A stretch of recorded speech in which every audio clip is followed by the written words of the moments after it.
Dans Solo Leveling Ragnarok, le professeur dit à Suho qu'il est très concentré aujourd'hui et lui demande quel dessin le passionne tant. Suho répond qu'il a juste suivi le cours de sa pensée, ce qui pousse l'enseignant à remarquer ses dessins de fourmis, mais ces dessins représentent plutôt la vie humaine. Suho se demande pourquoi il a dessiné ça. On voit alors un dessin de Beru. Pendant ce temps, les chasseurs sortent de la porte assez détendus, ce qui signifie qu'ils ont réussi. Le chasseur Kim rapporte qu'ils ont terminé le raid du donjon avec succès, mais qu'ils ont aussi des informations urgentes à transmettre à l'association des chasseurs.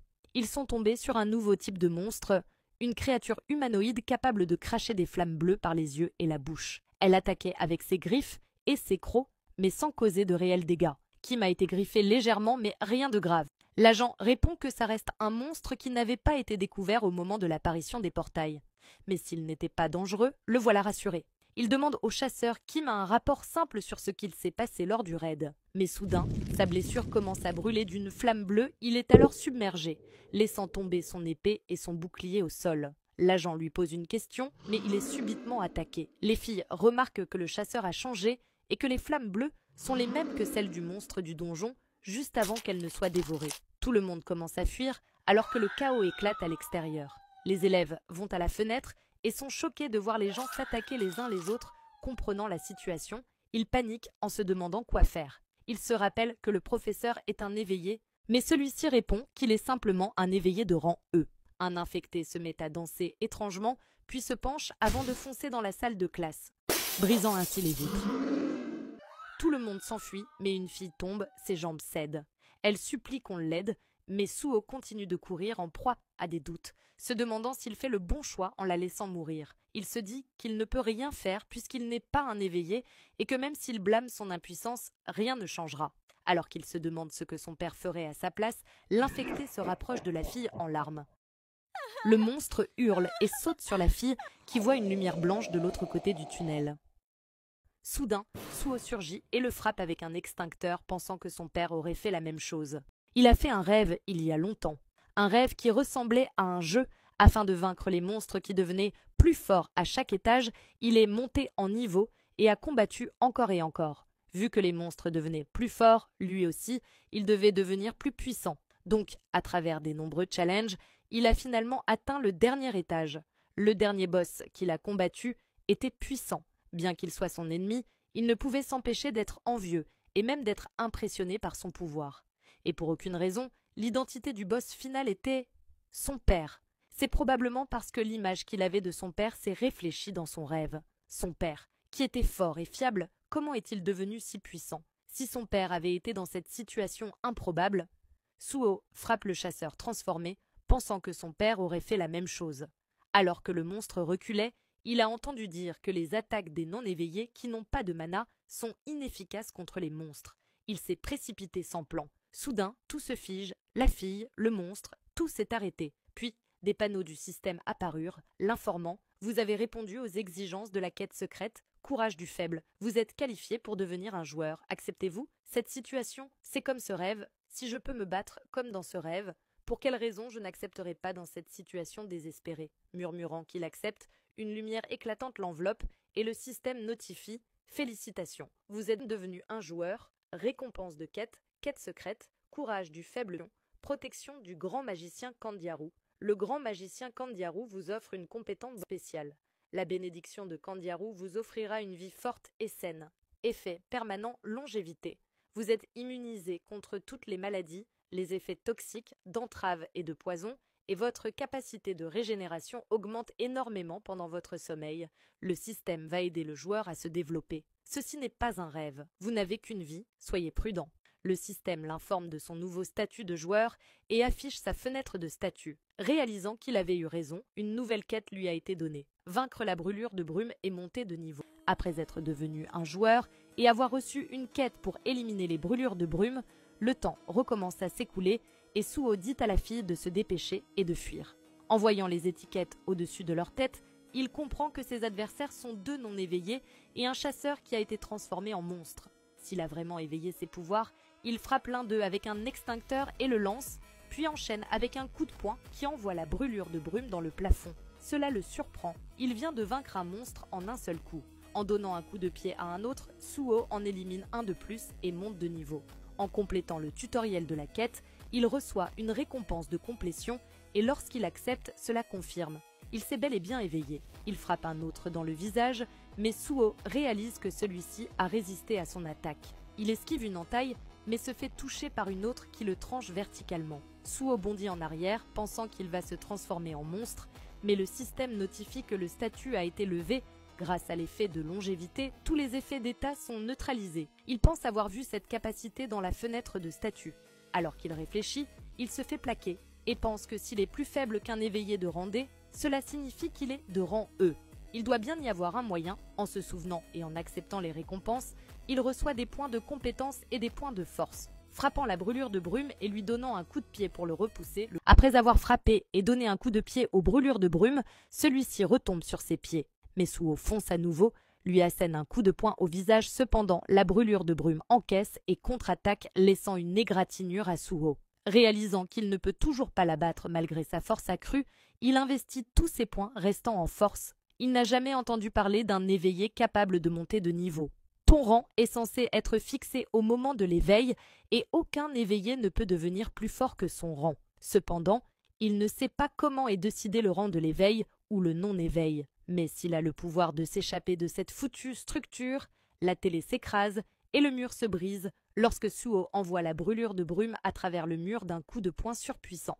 Se concentrant et poussant de toutes ses forces, il le projette à travers la pièce. Haletant, le système l'alerte que la brûlure de brume de rang D a été vaincue et il monte de plusieurs niveaux. S'asseyant un instant, il regarde sa main, conscient que lui aussi est maintenant un éveillé. Se relevant et se tournant, il sait que maintenant qu'il est éveillé, il peut sauver d'autres personnes et mettre fin à tout ça. Une brûlure de brume.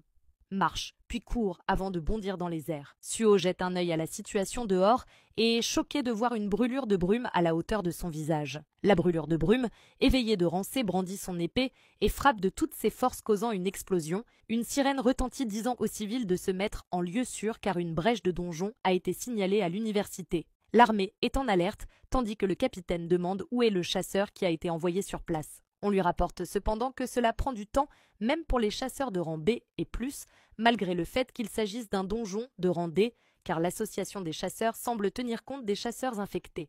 En consultant les données, il voit qu'un chasseur de rang C aurait aussi pu être infecté. La brûlure de brume de rang C s'approche de Suo qui se demande s'il a vraiment sauté depuis l'étage du dessous.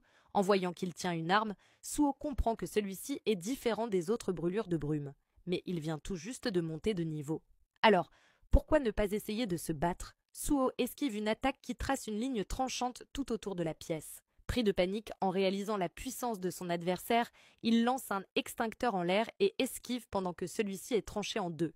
Le gaz se répand et remplit la pièce pendant que Suo en profite pour s'échapper en courant, réfléchissant à toute vitesse. Il n'a pas d'arme pour affronter ce genre de monstre. Il comprend mieux pourquoi les éveillés sont divisés en rangs.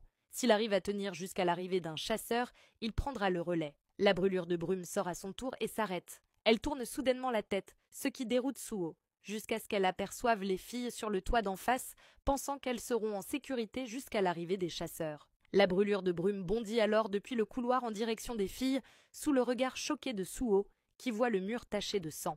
Serrant les dents, Suo saute à son tour vers l'autre toit. Après que la brûlure de brume ait dévoré les trois filles, Suo le suit et lui donne un coup de pied dans le cou, sachant qu'il doit l'arrêter. Mais cela ne lui fait aucun dégât, et la brûlure de brume se retourne pour lui asséner une attaque. Suo pense qu'un seul coup pourrait le tuer, mais il ne peut pas laisser ce monstre s'en prendre à tout le monde impunément. Suo enchaîne une rafale de coups, esquive son épée et contre-attaque avec un direct, un coup descendant, puis un autre direct, avant de lui donner un coup de genou au visage. Mais cela ne lui inflige presque aucun dégât, et il se fait taillader, ce qui le fait cracher du sang avant d'être projeté contre un mur. La brûlure de brume s'approche alors que Suo est au bord de l'épuisement. Ses points de vie désormais à 1, il murmure qu'il a dû avoir de la chance et que le système ne veut pas encore le laisser mourir. Le ciel se fissure alors que Suo se redresse. Les fissures s'élargissent pendant que la brûlure de brume fonce sur lui. Suo atteint 99% d'épuisement et s'effondre, juste au moment où un coup d'épée s'abat sur lui. Mais surgissant du ciel à toute vitesse, un soldat de l'ombre descend et juste avant que l'épée ne touche Suo, il transperce le bras du monstre. À peine conscient, Suo se demande si c'est une fourmi Essayant de le soigner mais se rendant compte qu'il est trop tard, il dit « Et vous, vous devez être les cloportes qui ont osé s'en prendre à son Altesse », avant de traverser le corps du monstre en un instant.